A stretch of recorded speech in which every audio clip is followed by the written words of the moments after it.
नमस्कार दोस्तों। तो सुप्रीम कोर्ट ने आज इलाहाबाद हाई कोर्ट के एक डिसीजन को बिल्कुल टोटली इंसेंसिटिव बुलाते हुए इलाहाबाद हाई कोर्ट को बहुत सीधी फटकार लगाई। कुछ दिनों पहले एक मैटर हुआ था जो आपको पता होगा कि जहां पर इलाहाबाद हाई कोर्ट ने एक सेंटेंस पास कर दिया था। एक तो बहुत ही कंट्रोवर्शियल डिसीजन तो दिया ही था, लेकिन उसमें एक सेंटेंस पास किया था कि किसी महिला के ब्रेस्ट को ग्रैब करना या उसके पैजामा की स्ट्रिंग्स को तोड़ना वो अटेम्प्ट टू रेप में नहीं आता है।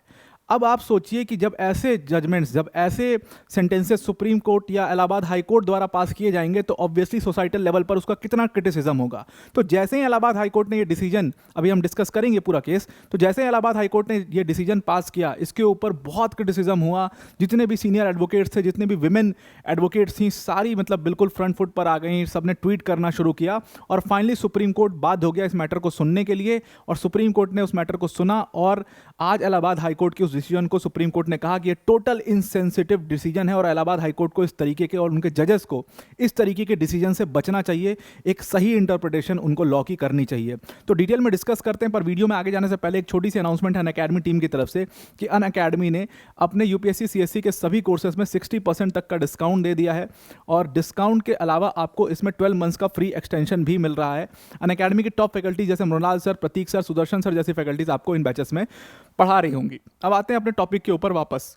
तो सुप्रीम कोर्ट में दो जजेस की बेंच बैठी थी। एक जज का नाम था बीआर गवई, दूसरे एजी मसीह। और इन्होंने जो इलाहाबाद हाई कोर्ट की वो जजमेंट थी जिसमें उन्होंने कहा था कि भाई किसी फीमेल के पैजामा की स्ट्रिंग्स को तोड़ना रेप के एजेंडे से या उसके ब्रेस्ट को ग्रैब करना बिल्कुल भी अटेम्प्ट टू रेप में नहीं आता है। ये जो डिसीजन पास किया गया था इसको पूरी तरीके से सुप्रीम कोर्ट की डिवीजन बेंच ने आज स्टे कर दिया है और स्टे करके इस मैटर को अब दोबारा से सुना जाएगा और फिर से इसमें सजा होगी और सारी इसमें फिर से जो है चार्जशीट फाइल होगी और फिर से इसमें सजा होगी, क्योंकि इलाहाबाद हाई कोर्ट ने ये डिसीजन जो दिया है बिल्कुल फॉल्टी डिसीजन है। खुद सुप्रीम कोर्ट के इन दो जन जजेस ने कहा है कि ये डिसीजन जो है वो पूरी तरीके से इनसेंसिटिव है। सोसाइटल लेवल पर जो पेन है उसको समझने में जब जजेस बिल्कुल भी इनकेपेबल हो जाते हैं तब वो ऐसी जजमेंट्स देते हैं।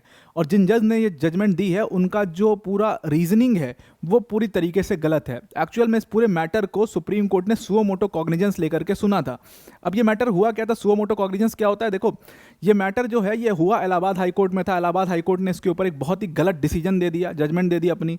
अब होता क्या है कि जिसके साथ ये घटना हुई है वो जब तक डायरेक्ट सुप्रीम कोर्ट नहीं जा रहा, ये मैटर सुप्रीम कोर्ट नहीं जा सकता है। जब तक वो अपील नहीं करेगा इस मैटर के ऊपर वो सुप्रीम कोर्ट नहीं जा सकता है। या फिर सुप्रीम कोर्ट के पास ये ऑप्शन होता है कि वो खुद ही इस मैटर को अपने पास बुला ले। उसी चीज को जब सुप्रीम कोर्ट खुद ही इस मैटर को अपने पास बुला लेता है उसी को लीगल लैंग्वेज में कहते हैं सुओ मोटो कॉग्निजेंस लेना।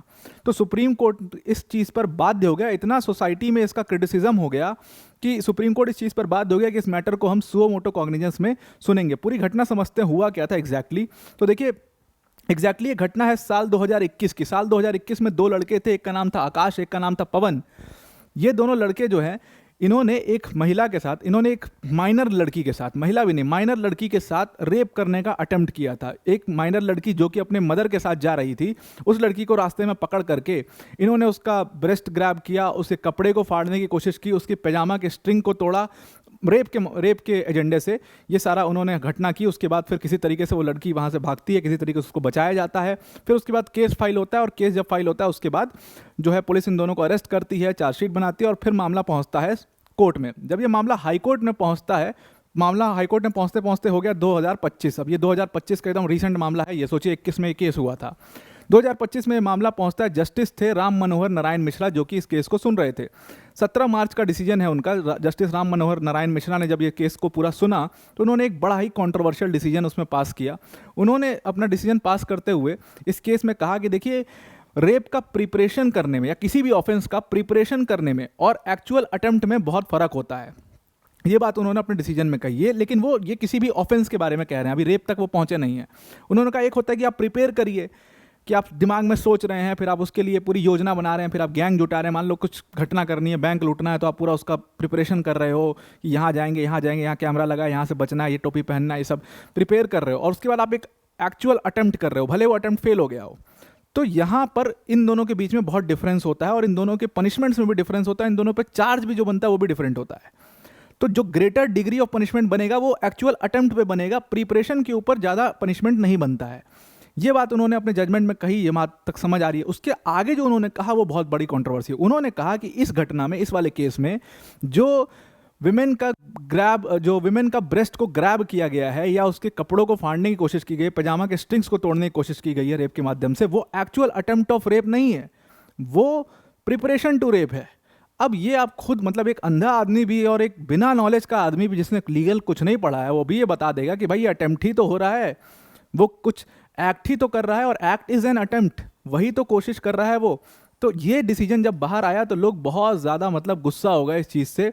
और इसमें उन्होंने क्या किया, उन्होंने कहा कि ये जो भी एक्ट इन दोनों लड़कों ने किया है, ये अटेम्प्ट टू रेप में नहीं आएगा, बल्कि ये प्रिपरेशन टू रेप में आएगा, और प्रिपरेशन के लिए सज़ा अलग हो जाती है। जब अटेम्प्ट टू रेप से इस मैटर को निकाल दिया तो ऑब्वियसली मैटर बहुत हल्का हो गया। उन्होंने जो चार्ज रेप के अंडर बनना था उस चार्ज को निकाल दिया, और उन्होंने यहाँ पर सिर्फ एक माइनर के साथ असॉल्ट का चार्ज लगा दिया, उसके साथ अब्यूज़ ऑफ वुमेन का चार्ज लगा दिया, और एक एक्ट होता है protection of children against sexual offences act 2012, इसका सेक्शन 9 और 10 लगा दिया। अब ये तीनों मिला भी लो तब भी इतनी सज़ा नहीं बनती जितनी अकेले अटेम्प्ट टू रेप में या रेप में बनती। तो ये सारे इन्होंने चार्जेस लगा दिए, और ये जो मेन चार्ज था अटेम्प्ट टू रेप का उसको निकाल दिया। और आगे उन्होंने कह दिया कि भाई जो ब्रेस्ट को ग्रैब करना या किसी के कपड़े फाड़ना, ये बिल्कुल भी अटेम्प्ट टू रेप में नहीं आता है, ये ना ही रेप में ना ही अटेम्प्ट टू रेप में। अब जैसे ये मैटर बाहर निकला, बहुत क्रिटिसिज्म इसका होना शुरू हुआ। सीनियर एडवोकेट इंदिरा जयसिंह ने अपने ट्विटर हैंडल से इसको ट्वीट किया और कहा कि भाई इतना गलत डिसीजन ये लिया गया, इसमें सुओ मोटो कॉग्निजेंस लेना चाहिए सुप्रीम कोर्ट ऑफ इंडिया को। इवन एक सीनियर एडवोकेट हैं शोभा गुप्ता, उन्होंने इस पर पिटिशन भी फाइल किया। एक एनजीओ है जिसका नाम है We the Women of India, उसके तहत उन्होंने एक पिटिशन भी फाइल किया, लेकिन इस एनजीओ की जो पिटिशन थी उसको रिजेक्ट करना पड़ा। जस्टिस बेला त्रिवेदी और पीबी वराल की जो बेंच थी, उन्होंने इस अपील को रिजेक्ट कर दिया, क्योंकि यहाँ पर कोई इनका बैकिंग, इनका लीगल स्टैंडिंग नहीं बन रहा था सुप्रीम कोर्ट में। क्योंकि लीगल स्टैंडिंग ये होता है, उसको कहते हैं हम लोकस स्टैंडाई। मतलब सपोज मान लीजिए आपके साथ गलत हुआ है तो आप कोर्ट जाइए, आप कोर्ट जाइए, या कोई पब्लिक रॉन्ग कोई चीज़ हुई है उसके ऊपर पीआईएल फाइल कर सकते हैं, लेकिन अगर आपके साथ गलत हुआ तो आप कोर्ट जाइए या आप अपील करिए। या ऐसा नहीं कोई एनजीओ आपके बिहाफ पर जाकर के अपील कर सकते। तो उनका लोकस नहीं बन रहा था, इसलिए इस मैटर को तुरंत ही इस मैटर को डिसमिस कर दिया गया। लेकिन कोर्ट ने जब इस मैटर पे इतना हल्ला हुआ, इंदिरा जयसिंह ने भी इस पर ट्वीट किया, लोगों ने ट्वीट किया, बहुत सारे नेताओं ने इसके ऊपर ट्वीट किया, बहुत सारे जो एनजीओज हैं उन्होंने ट्वीट करना शुरू किया। तो सुप्रीम कोर्ट ने डिसाइड किया उसी दिन, जिस दिन इसको रिजेक्ट किया, जिस दिन 24 मार्च को इस डिसमिस किया इस एनजीओ के अपील को, और उसके बाद अगले दिन ही इसमें सुप्रीम कोर्ट ने डिसाइड किया कि भाई हम इस मैटर को सुओ मोटो कॉग्निजेंस में सुन लेंगे। अब खुद ही उन्होंने इस मैटर को अपने पास बुला लिया। उसके बाद 2 जजेस की बेंच बैठाई गई और उन दोनों जजेस ने ज़बरदस्त डिसीजन इसमें दिया है। उन दोनों जजेस ने सबसे पहले तो इलाहाबाद हाई कोर्ट के उस ऑर्डर को स्टे कर दिया पूरी तरीके से, और उसके बाद बोला है कि मतलब बहुत पेन होता है कि इतना कैसे कोई इंसेंसिटिव हो सकता है सोसाइटी की तरफ। जब आप सोसाइटीज़ की प्रॉब्लम्स को नहीं समझ पाते हो तभी आप इतना इनसेंसिटिव डिसीजन पास कर सकते हो। तो बहुत फटकार उन्होंने इलाहाबाद हाई कोर्ट को लगाई है, और हमेशा आपने देखा है सुप्रीम कोर्ट ने ऐसे ही फटकार इलाहाबाद हाई कोर्ट को, बॉम्बे हाई कोर्ट को लगाते रहते हैं।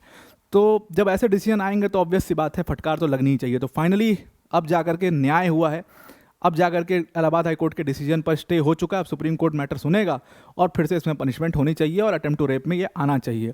तो आई होप आपको पूरा आर्टिकल समझ में आ चुका होगा। वीडियो को एंड करने से पहले अनअकैडमी टीम की तरफ से एक बहुत बड़ी अनाउंसमेंट है कि अनअकैडमी ने आपको यूपीएससी सीएससी के सभी कोर्सेज में 60% का डिस्काउंट दे दिया। डिस्काउंट के बाद हम आपको 12 मंथ्स का फ्री एक्सटेंशन भी दे रहे हैं। अपने आप में एक कंप्लीट प्रोग्राम है जहाँ पर जीएस, सीसैट, टेस्ट सीरीज सब कुछ कवर किया जाएगा। मेंस की टेस्ट सीरीज के साथ उसका इवैल्यूएशन भी होगा, डेडिकेटेड डाउट सॉल्विंग सेशन होंगे, 1-to-1 मेंटोरशिप, ये सारी चीज़ें आपकी इसमें कवर कर ली जाएंगी। तो इस बैच के लिए लिमिटेड टाइम ऑफर है, ये डिस्क्रिप्शन में इसकी लिंक है, इसको आप ज़रूर से क्लिक करके ज़रूर से इसको अवेल कर सकते हैं। तो आई होप आपको पूरा आर्टिकल समझ में आ गया होगा। आज के लिए इतना ही। Thank you and have a nice day.